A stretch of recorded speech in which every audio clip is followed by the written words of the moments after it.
बिस्मिल्लाहिर्रहमानिर्रहीम। अस्सलाम वालेकुम नाज़रीन, आप यूट्यूब और फेसबुक चैनल देख रहे हैं। मैं राना उज़ैर हूँ। नाज़रीन कराम, इस वक्त इमरान खान अपनी सियासी ज़िंदगी के आखिरी ख़तरनाक ओवर्स खेल रहे हैं, जहां पर तनहा कप्तान अकेला एक जंग लड़ रहा है हकीकी आज़ादी की, तो दूसरी जानिब पूरे का पूरा निज़ाम उसके खिलाफ खड़ा हो चुका है। उसको दीवार से लगाया जा रहा है, उसको रास्ते से हटाया जा रहा है। लेकिन आप मेरी ये बात लिख कर रख लें, नोट कर लें, ये वीडियो आप सेव कर सकते हैं कि इमरान खान तो होगा, पाकिस्तान तहरीक इंसाफ तो होगी, इमरान खान ताहयात रहेगा, वो अगला इलेक्शन भी लड़ेगा। ये आप मेरी बात नोट कर लें। लेकिन इस वक्त जो खबरें सामने आ रही हैं उसने ये वाज़ेह कर दिया है कि जनरल बाजवा और नून लीग जो है वो एक दूसरे के साथ वो गुत्थम गुत्था हो चुकी है। इनके दरमियान लड़ाइयाँ और कशीदगी जो है वो बढ़ती चली जा रही है। इसकी वजह क्या है वो मैं आपके सामने रख देता हूं कि इंपोर्टेड हुकूमत के साथ जनरल बाजवा ने बहुत बड़ा हाथ कर दिया है। कल इलेक्शन कमीशन ऑफ पाकिस्तान ने इमरान खान को नाअहल कर दिया, लेकिन आज justice Athar Minallah, chief justice of Islamabad high court ने नाअहली को उड़ा के रख दिया है। और आइंदा 48 घंटों में क्या कुछ होने जा रहा है, इस हवाले से एक्सक्लूसिव डिटेल्स हैं, वो मैंने आपके सामने रखनी है। दूसरी खबर पर जो आज हम बात करेंगे कि शहबाज शरीफ जो है वो चेरी ब्लॉसम से तो मशहूर थे, उनको बूट पॉलिशिया तो कहा जाता था, बूट चाटने की आदत और उनको शौक भी बहुत ज्यादा था। लेकिन अब गाड़ी की डिग्गी वाले सरकार, शहबाज शरीफ जो है वो कैसे गाड़ियों की डिग्गी में बैठकर जीएचक्यू में माफी मांगते हुए पकड़े गए हैं। और उस पूरी वीडियो ने इस वक्त तहलका मचा के रखा हुआ है। और इस मुलाकात की मैंने अंदरूनी कहानी आपके सामने रखनी है कि नून लीग की और शहबाज शरीफ की पथरूनें गिल्ली होकर रह गई हैं। और इसकी सबसे खतरनाक खबर जो मैंने आपको देनी है कि ये खबर कहां से ब्रेक हुई, जनरल बाजवा ने ये खबर किसको दी और फिर उसने बैठकर मीडिया पर क्या बताया, ये तमाम तफसीलात मैंने आपके सामने रखनी है। और इमरान खान की नाअहली से भी एक बहुत बड़ा धमाका हुआ है। इमरान खान के खिलाफ एक ऐसा केस सामने आ चुका है, इलेक्शन कमीशन की जो तोशाखाना रेफरेंस है उसके बाद, जिसने भौचाल मचा के रख दिया है। पीटीआई के लिए एक बहुत बड़ी मुश्किल खड़ी हो चुकी है। क्या होने वाला है, और अहमद मीर ने जो तबले जंग बजा के रख दिया है वो भी बड़ा इंपॉर्टेंट है कि घर का भेदी है और उसने जो खबर दी है वो इंतहाई खतरनाक है। और शहर इक़्तिदार में एक अहम तरीन मुलाकात का भी शोर उठ रहा है, उस मुलाकात की कहानी भी आपके सामने रखूंगा। लेकिन अगर आपने चैनल को सब्सक्राइब नहीं किया, चैनल को लाजमी सब्सक्राइब कर लें, बेल आइकन को दबा दें, आने वाली तमाम तरह अपडेट्स आपकी खिदमत में बर वक्त पेश होती रहें। नाज़रीन किराम, कल इमरान खान साहब को नाअहल किया गया। फैसला पड़े बगैर ही नून लीग ने जश्न मनाना शुरू कर दिया कि जनाब इमरान खान ताहयात नाअहल हो गया, इलेक्शन नहीं लड़ सकता, रास्ता उनका साफ हो गया। लेकिन जब मामला पता चले और जो कानून के तहत, जिस कानून के तहत इलेक्शन कमीशन ने नाअहल किया है वो बेसिकली इलेक्शन कमीशन तो एक अदालत नहीं है। तो दूसरा ये कि Imran Khan for the time being जो है उनको नाअहल किया गया है, वो ताहयात या कुछ सालों के लिए भी नाअहल नहीं हुए, यानी कि वो अगला इलेक्शन लड़ सकते हैं। तो कल पाकिस्तान तहरीक इंसाफ का मरकजी क़यादत का फौरी तौर पर जो इजलास इमरान खान साहब ने बुलाया था, तो उस इजलास में कुछ बड़े अहम फैसले किए गए थे जो मीडिया आपको नहीं बता रहा। लेकिन मैं आपको ऐसी खबर देने जा रहा हूं जिसने इस वक्त तहलका मचा के रख देना है इस वीडियो के बाद। देखिए, पाकिस्तान तहरीक इंसाफ के इजलास में मरकजी क़यादत ने फौरी तौर पर लॉन्ग मार्च के फैसले पर मुत्तफिक ना होने का फैसला, यानी कि लॉन्ग मार्च अभी नहीं किया जाएगा, पहले अगले हफ्ते इस्लामाबाद हाई कोर्ट से इलेक्शन कमीशन का फैसला मुअत्तल करवाने की कोशिश की जाएगी। और फिर ज़राए ने यह भी बताया कि मुतवक्के तौर पर लॉन्ग मार्च 26 से 30 अक्टूबर के दरमियान किसी भी तारीख को शुरू हो जाएगा। और लॉन्ग मार्च का ऐलान इमरान खान मार्च शुरू होने से चंद घंटे कबल करेंगे। तो हत्मी फैसला जो है वो इमरान खान साहब खुद करेंगे। लेकिन अभी तक जो पार्टी के अंदर खबरें चल रही हैं, जो मीटिंग्स में बातें हो रही हैं, वो ये खबरें चल रही हैं। तो कल भी मैंने आपको बताया था कि इलेक्शन कमीशन का एक मेंबर है जिसने ये बताया कि जनाब मुझे डराया गया, मुझे धमकाया गया, कि बाकी तमाम इलेक्शन कमीशन के मेंबर्स इस बात पर राजी हो चुके हैं कि वो कल इमरान खान के खिलाफ फैसला सुना देंगे। तो आप भी इमरान खान के खिलाफ फैसला सुनाएं। और फिर उस सब के बाद जो पाकिस्तान तहरीक इंसाफ के करीबी ज़राए हैं, जो अहम तरीन लीडरशिप है, उनकी कंफर्मेशन ये कहती है, जब हमने उनसे बात की तो उन्होंने बताया कि जो 5 मेंबर का मुत्तफिका फैसला था उनमें से 3 मेंबरान ने हमें ये बताया कि हमें डराया गया, हमें धमकाया गया कि इमरान खान के खिलाफ हर सूरत फैसला देना है।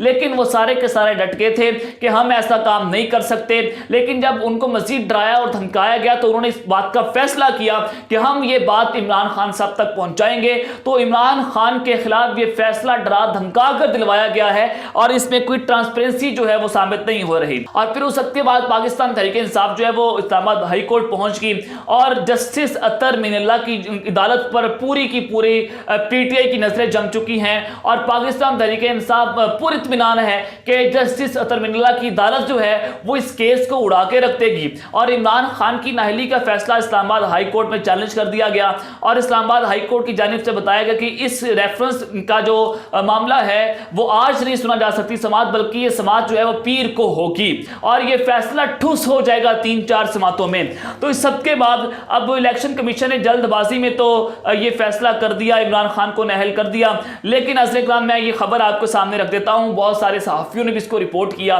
कि जो ज़राए बताते हैं कि अगर इलेक्शन कमिश्नर कल जल्दी में फैसला ना सुनाता तो कल शाम को पीडीएम की एक ऐसी प्रेस कॉन्फ्रेंस होनी थी कि लोग गुजरांवाला तकरीर भूल जाते हैं। गुजरांवाला में क्या हुआ था कि नवाज शरीफ ने नाम ले लेकर जनरल बाजवा, जनरल फैज के खिलाफ जो जहरीला उन्होंने प्रोपेगेंडा किया था कि जनरल बाजवा तुमने मेरी अच्छी भली हुकूमत को घर भेजा, और फिर बिल्कुल उससे खतरनाक एक प्रेस कॉन्फ्रेंस होती, जनरल बाजवा के और जिम्मेदारान के नाम लिए जाते, तो फिर ब्लैकमेल करके चीफ इलेक्शन कमिश्नर से इस तरह का फैसला लिया गया है और सिर्फ इस प्रेस कॉन्फ्रेंस को रुकवाने के लिए जल्दबाजी में फैसला सुनाया गया। तो मैं कल से आपको बता रहा हूं कि जल्दबाजी में फैसला सुनाया गया और तफसीली फैसला अभी तक जारी क्यों नहीं हुआ, इसने भी बड़े बड़े सवालात जो हैं वो खड़े कर दिए हैं।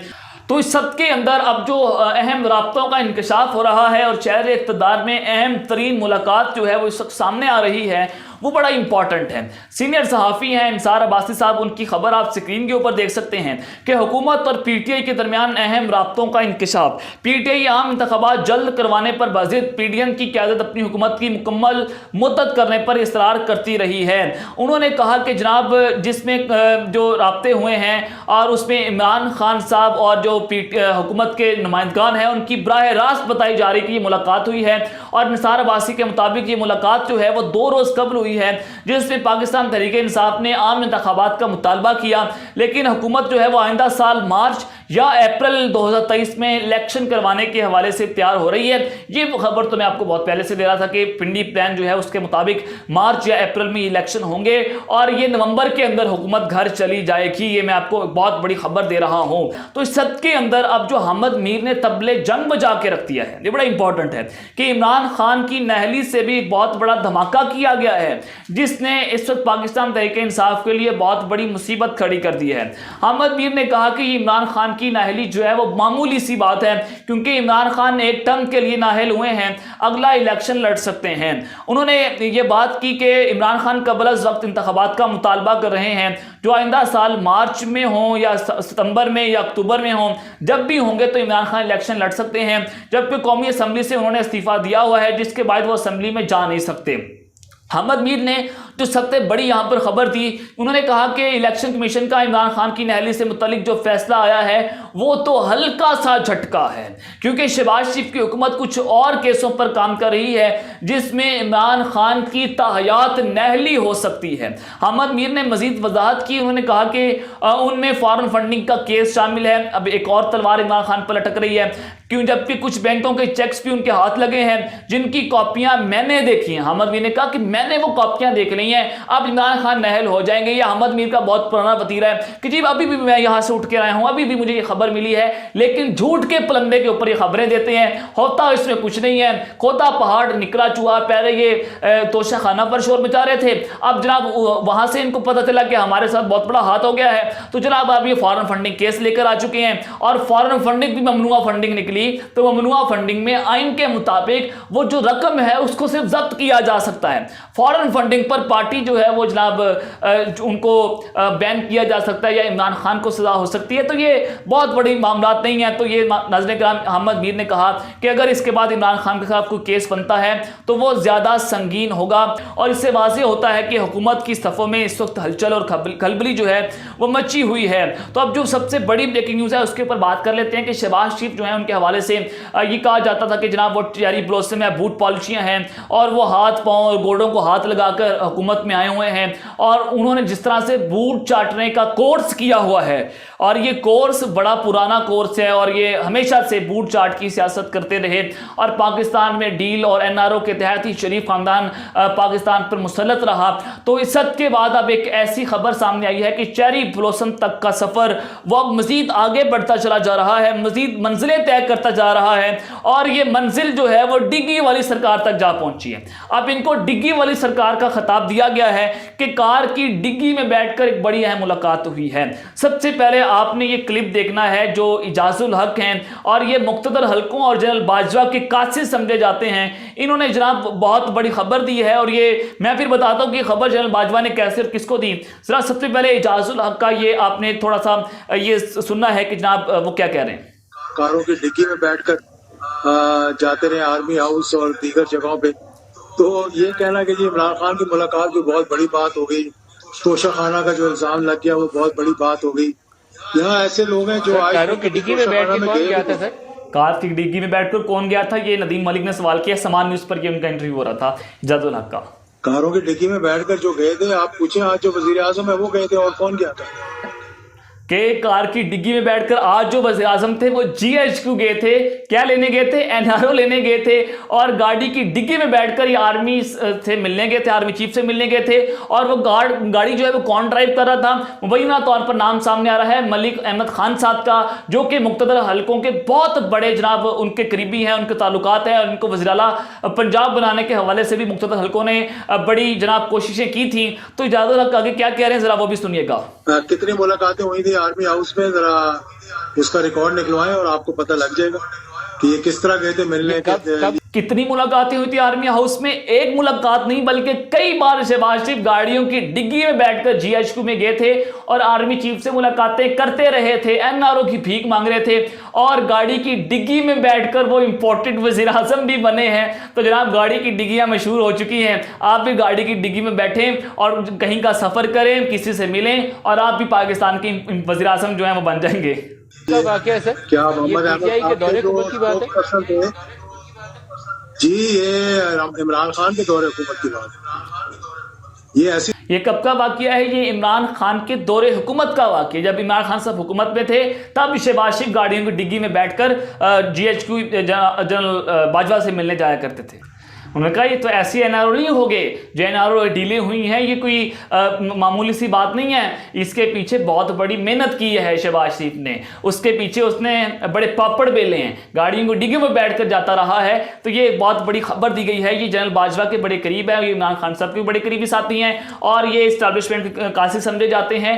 तो ये कैसे खबर और ये कैसा प्रेशर डाला गया है जनरल बाजवा की जानिब से और ये गुत्थम गुत्था हो गया नून लीग और जनरल बाजवा या इस्टेब्लिशमेंट। तो देखते हैं अब मामला जो है वो किस जानिब जाते हैं। तो ये गाड़ियों की डिग्गी में बैठकर वज़ीर आज़म बने और ये आज पूरी कौम के सामने इनका गंदा और मखरू चेहरा बेनकाब हो गया। तो अब तक के लिए इतना ही, अपना ख्याल रखिएगा। इस चैनल पर ख्याल रखना। अल्लाह निगहबान। पाकिस्तान जिंदाबाद।